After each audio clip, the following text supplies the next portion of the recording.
안녕하세요. 자, 오늘은 74쪽 나갈 차례죠? 벌칙.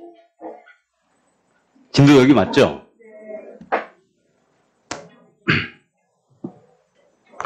자, 이 벌칙에 대한 부분은 출제 비중이 일단 2개입니다. 형벌 하나, 과태료 하나. 그래서 이제 2개 비중을 일단 갖고 있어요.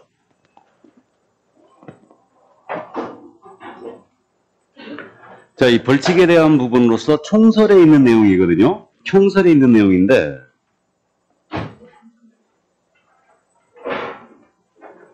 그 표에 있는 내용이에요. 74쪽입니다, 지금. 이거는 일단은 형벌과 질서벌, 그러니까 행정벌이라 해서요. 행정형벌과 행정질서벌로 구분됩니다. 그래서 형벌의 종류는 일단 2가지가 있어요. 3년 이하 적금은 3천만 원의 벌금, 1년 이하 적금은 1,000만 원의 벌금, 이렇게 2가지로 나눠지고, 이 형벌은 징역과 벌금을 말하는 겁니다. 그래서 이제 법원에서 형사 절차에 의해서 나간다는 점. 다음 이제 질서벌은 다른 말로 과태료라고 그러고요. 이건 행정관청에서 나와요. 그래서 종류가 500만 원 이하 과태료, 100만 원 이하 과태료 2가지가 있습니다. 그래서 처음 들으신 분은 꼭 명심할 게, 형벌은 징역 벌금이고 질서벌은 과태료다. 이걸 명심하시고, 우리는 이렇게 2가지씩 정해져 있습니다. 그럼 우리 법상 토탈 제재가 다 나왔어요, 이제. 토탈 제재가 다 나왔는데, 그동안 우리가 행정처분을 공부했거든요. 그럼 행정처분의 종류는 일단 5가지가 있었어요. 개공에 대한 행정처분으로서는 등록 취소와 업무 정지가 있죠. 다음에 공인중개사 행정처분으로서는 자격 취소, 자격 정지가 있고, 자격 정지는 누구한테만 나갈 수 있다고요? 소공한테만. 다음에 지정 취소가 있어요. 그래서 이게 5가지가 행정처분입니다. 그럼 우리 법상 제재의 큰 줄기는 2가지로 나눠져요. 행정처분과 행정벌로 나눠집니다. 이렇게 지금 나눠지는데, 그러면 지금 이렇게 지금 나눠지고 있기 때문에 라인이 서로 틀리잖아요. 그러면 한 건의 위반 행위로 동시에 나갈 수 있느냐, 이 문제가 있는데, 이걸 병과라고 그래요. 이 병과는 솔직히 잘 묻지 않거든요. 근데 이 그림을 이해하고 있으면 병과를 쉽게 해결할 수 있습니다. 그럼 라인이 틀리면 한 건의 위반 행위로 동시에 나갈 수 있다. 라인이 틀리면. 그럼 행정처분 나가면서 형벌 나가는 경우가 있다는 얘기죠. 이 얘기예요. 그래서 등록 취소하면서 형벌 나가는 거, 업무 정지 때리면서 형벌 나가는 거, 자격 취소 때리면서 형벌, 자격 정지 형벌, 지정 취소 나가면서 형벌 나가는 거 모두 있어요. 다 있습니다. 자, 그 다음에 행정처분 나가면서 행정질서벌 나갈 수도 있어요. 라인이 틀리기 때문에 이렇게 됩니다. 근데 우리 과목에서는요, 우리 법에서는 딱 하나밖에 없습니다. 지정 취소하면서 500만 원 이하 과태료 때리는 게 있어요. 그 사유가 운영규정 기억나세요?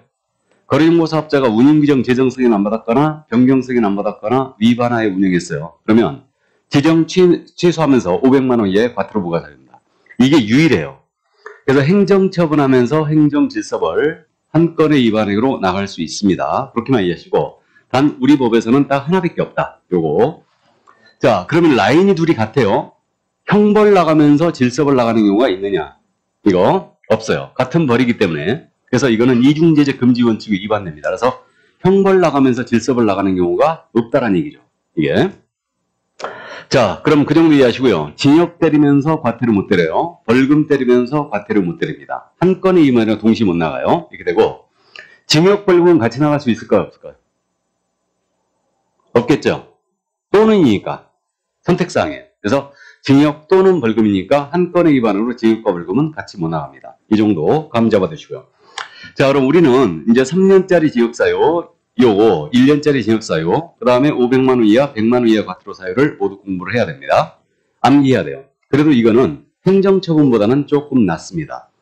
쉽게 이제 여러분들 기억을 해요. 금지행위 주로 연결되어 있기 때문에 형벌은 쉽게 기억합니다. 반드시 기억을 해 두셔야 돼요. 자, 그럼 행정형벌 이제 3년짜리 징역사유로 들어갑니다. 그럼 형벌사유 3년짜리 많기도 하죠. 아주 빼곡합니다. 근데 금지행위로도 전부 다 연결되어 있기 때문에 요거는 이제 그 암기 그래가지고 맨 밑에 무부, 증직, 투시단, 업무방해는 유가강제, 방해 이렇게 돼 있죠. 그래서 무부, 금지행위, 나머지 증직, 투시단, 유가강제, 방해 이렇게 돼 있습니다. 그러면 이 무는 무등록 중개업을 말하죠. 무등록 중개업을 하는 자 3-3입니다. 다음에 부정한 방법으로 중개사무소에 개설 등록을 했어요. 3-3이에요. 이자는 무자격자가 등록한 것과 똑같기 때문에 공무원에게 부정한 청탁을 하여 등록을 한 거예요. 그래서 이것은 3-3입니다. 그럼 이 둘은 신고하면 포상금 주는 거 맞아요? 맞죠? 자, 나머지 금지행위에요. 증서, 중개, 매매반자, 직접 거래, 쌍방 내리한 자, 그 다음에 소유권 보존 등기, 미등기 부동산 전매 중개하거나 법령이 중개할 전매 등 권리의 변동이 제한된 부동산의 전매를 중개함으로써 투기를 조장하는 자. 그래서 이게 증직2입니다. 다음에 부당한 이익을 얻거나 제3자에게 부당한 이익을 얻게 할 목적으로 희세에 부당한 영향을 주거나 그 우려가 있는 행위. 희색이라는 행위죠. 그 다음에 마지막으로 단체를 구성하여 특정 중개대상물에 대한 중개를 제한했다든가 단체 구성 이해자와 공동 중개를 제한했어요. 그래서 이게 증직 투시당입니다. 자, 그래서 이거 3-3이고요. 나머지 이제 개공에 대한 업무 방해가 있었죠. 그래서 누구든지 시세에 부당한 영향을 줄 목적으로 이러한 방법으로 업무를 방해해서는 안 된다. 그래서 이게 특정 개공에 대한 중개 의뢰를 유도를 했다든가, 다음에 특정 가격 이하로 중개 의뢰하지 않도록 했다든가, 다음에 시세보다 현저하게 높게 표시환고하도록 강요를 했다든가, 유도를 했다든가, 나아가서 개공에 대한 정당한 이렇게 특정 개공에 대한 중개 의뢰를 제한했다든가, 정당한 개공의 표시환고 행위를 방해했어요. 그래서 이게 유가 강제 방해예요. 감 잡았어요? 자, 그래서 3년짜리 금지행위에다 들어가 있습니다. 자, 그럼 그 정도 감 잡아두시고요. 이게 이제 3년짜리 징역사유였고 1년짜리 징역사유예요. 요거를 반드시 암기를 해둘 필요가 있는데 1년짜리는 8가지로 압축했어요. 원래는 14가지죠. 이거. 그래서 8가지로 압축했는데 1년 동안 이양사칭, 표정시비 거는 거 금지죠. 이양사칭, 표정시비 금지다. 이양사칭, 표정시비 금지. 이렇게 얘기하는데 이 자가 뭐예요? 이중자, 이중등록, 이중소속, 이중사무소. 이중에 올리면 전부 다 1-1이에요. 기억나시죠? 자, 그 다음에 우리 암기표에서 양자는 전부 다 양도대여입니다. 그럼 자격증을 양도대야 하든 등록증을 양도대야 하든 모두 1-1이에요. 다른 사람에게 성명이나 상호를 사용하여 중개 업무를 했거나 그 상호 사용하여 중개 업무 한 자 모두 1년입니다. 자, 그 다음 사칭자 2명. 공인중개사가 아닌 자로서 공인중개사 유사명칭을 사용했다. 이게 자격사칭이죠. 그 다음에 개공이 아닌 자로서 공인사무소, 부동산 중개, 유사명칭을 사용했다. 이게 명칭사칭이에요. 그래서 자격을 사칭하든 명칭을 사칭하든 아닌 자 모두 1-1이죠. 이렇게 되고. 자, 그 다음에 이제 개공이 아닌 자로서 역시 표시광고가 걸렸다. 그럼 역시 1-1이에요. 그래서 이제 요거 일단 이해해 두시고. 그 다음에 정자는 이양사칭이고 표정이에요. 거래정보사업자죠. 개공으로부터 의뢰받지 아니한 중개사물 정보를 공개했거나 의뢰받은 내용과 다르게 정보를 공개했거나 차별 공개했을 때 이렇게 되고, 그 다음에 업무상 비밀을 누설했다. 비밀 누설죄. 그래서 임시 중개소를 설치한 자, 다음에 비밀 누설자 이렇게 되는데 그 비밀 누설에 대해서는요 반의사 불벌죄죠. 피해자의 명시한 의사에 반하여 처벌할 수 없다. 그래서 반의사 불벌죄고, 마지막으로 금지행위 1년짜리 4가지. 매무, 수, 거. 매매업, 무등록업자와의 거래, 보수초과, 거짓다는 행위. 그래서 이양사칭, 표정시비 금지로 암기합니다. 그래서 반드시 암기하고 있어야 돼요. 1년을 정확하게 암기하든 3년을 정확하게 암기하든 암기해야 됩니다. 자, 그래서 1년짜리 이제 다 봤는데, 자, 그러면 77쪽에 행정형벌에 대해서는 양벌 규정이 있어요. 자, 그럼 형벌에 대한 양벌 규정으로 들어가는데 양쪽을 다 보라더라. 이미 앞에서 공부한 바가 있어요. 그러면 소속공인사나 중개보조원, 법인의 임원사원이 중개 업무를 수행합니다. 그러니까 소공이나 중개보조원, 법인의 임원사원이 중개 업무를 수행하다가 징역벌금에 처하는 위반행위를 했던 거예요. 그럼 이들은 당연히 징역벌금을 처벌합니다. 이때 이들을 고용한 개공도 처벌한다고 했어요. 이 개공은 그 위반행위 규정돼 뭘로 처벌한다? 벌금형으로 처벌한다. 이게 양벌 규정이고요. 다만 해당 업무에 관하여 우리 개업공사가 상당한 주의와 감독을 다한 때는 그러하지 아니하다. 벌금을 면합니다. 이렇게. 자, 그래서 이제 우리가 앞에서 결격자의 이걸 공부했는데, 그럼 소공이 만약에 1년 이하 적금 1,000만 원 이하 벌금에 처하는 행위를 했어요. 그럼 개공은 1,000만 원 이하 벌금이라는 얘기죠. 이기고 이때 법정형만 같다란 뜻이지 실제 재판이 열어가지고 소공에 대해서 400만 원 벌금이 선고가 됐어요. 그러면 개공도 똑같이 이 선고형이 400만 원이 나가는 것은 아니란 얘기예요. 이게 그래서 이자는 안 맞을 수도 있고 더 맞을 수도 있고 덜 맞을 수도 있습니다. 그래서 이제 선고형은 같은 것은 아니다. 근데 만약에 개공이 양벌 규정으로 인하여 400만 원의 벌금을 선고받았어요. 양벌 규정으로. 그럼 이는 결격에 해당한다 안 한다? 해당하지 않는다. 이걸 공부했고요. 근데 소공이 만약에 400만 원 맞았습니다. 이자는 결격 맞죠? 몇 년? 3년이에요. 직접 행위자니까 이자는 이제 300만 원 이상 벌금 받았기 때문에 3년 결격이 빠진다.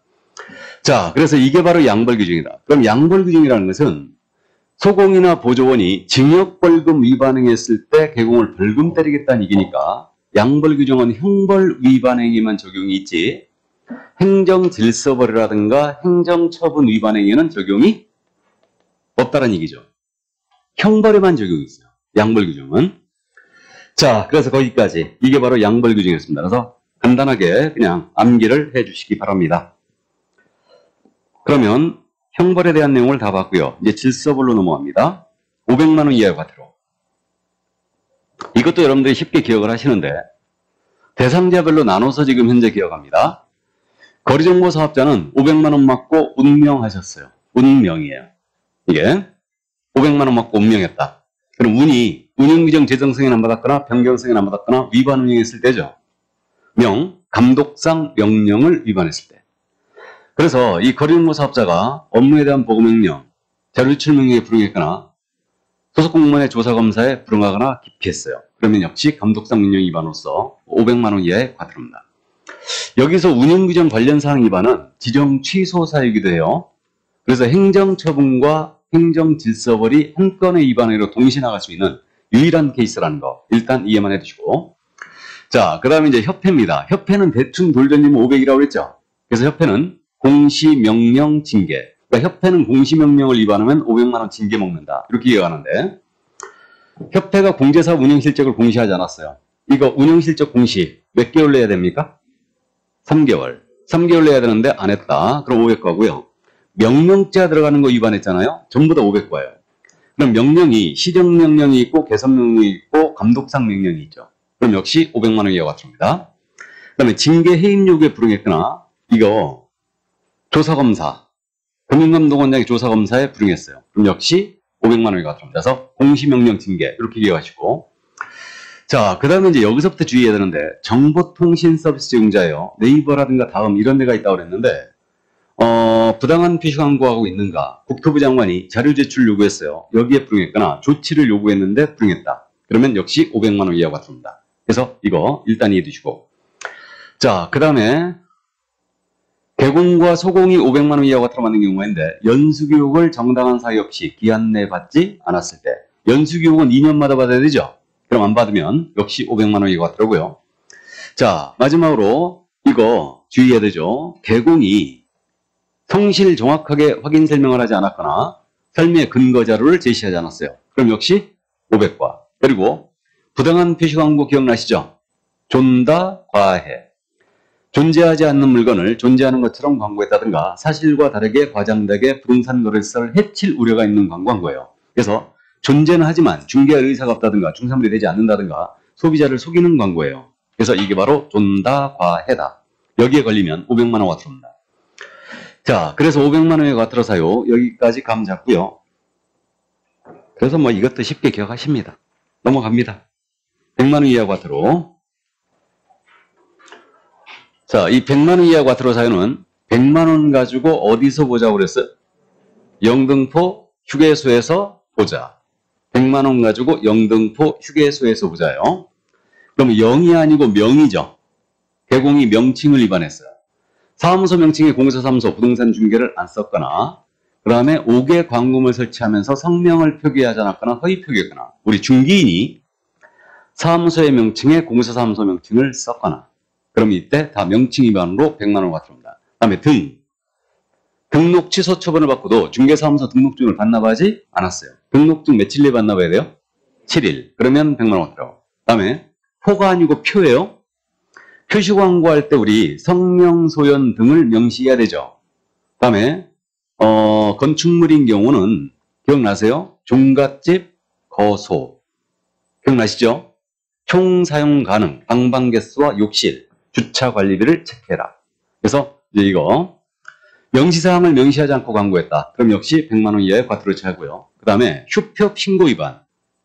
신고 위반은 전부 다 백과라고 했어요. 그래서 이제 휴폐업 기간 변경 재개 신고 위반했다. 백과고. 게시 의무 위반.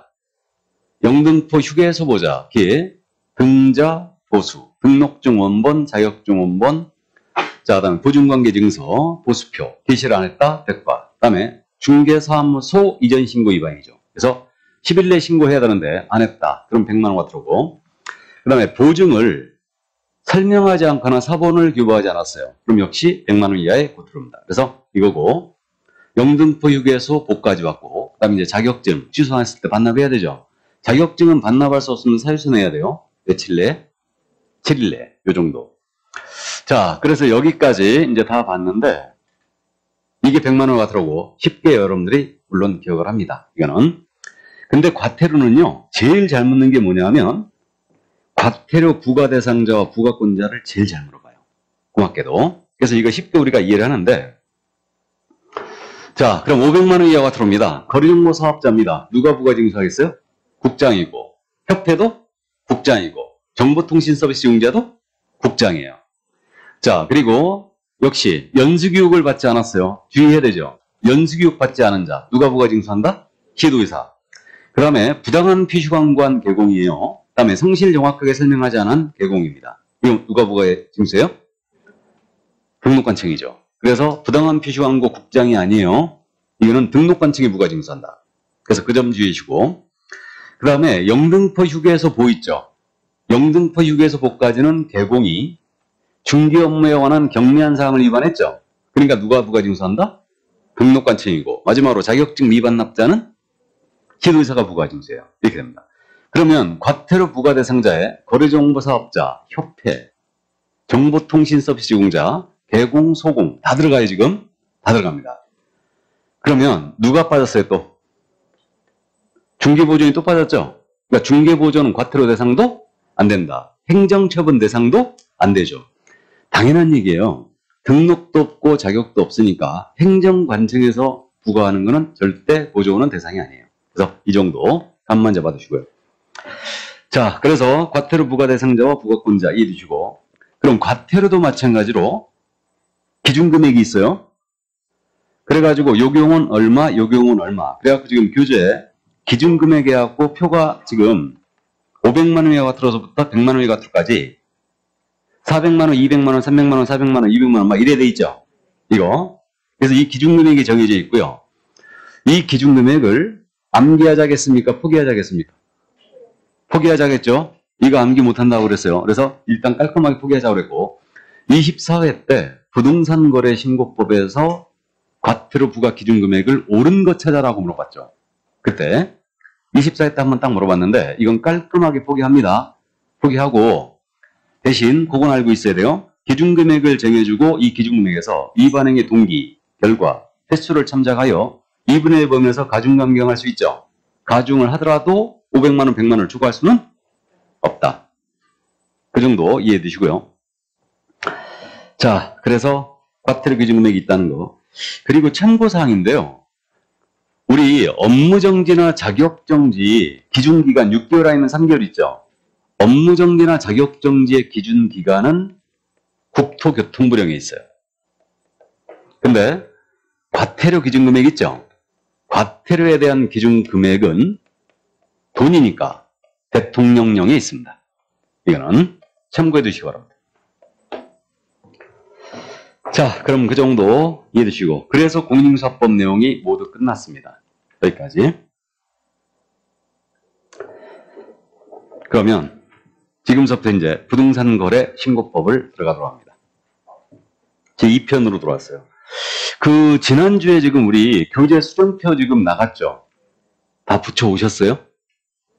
수정했죠? 오늘 진도 나갈 거기 때문에 이 부분 꼭 수정을 했어야 됩니다. 이거. 자, 그러면 부동산거래신고법 들어갑니다.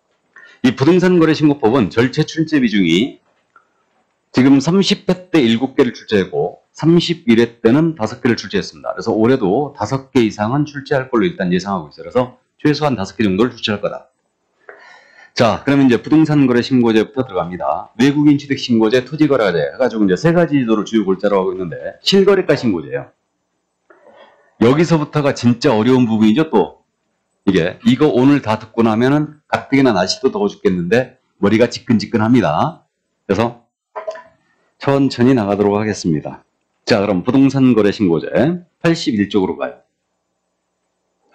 이 법의 제정 목적인데 이건 참고사항이에요. 그냥 이 법은 부동산 거래 등의 신고 및 허가에 관한 사항을 정하여 건전하고 투명한 부동산 거래 질서를 확립하고 국민경제 이바지함을 목적으로 한다. 부동산 거래 질서 확립 일단 목적이고요.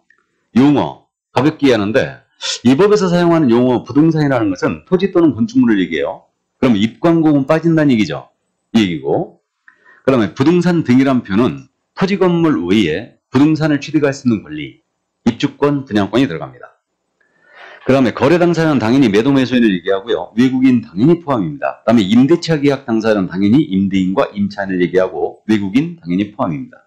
그 정도 이해하시고 자, 그럼 이제 실거래가 신고제에 해당하는 부동산 거래 신고제 들어갑니다.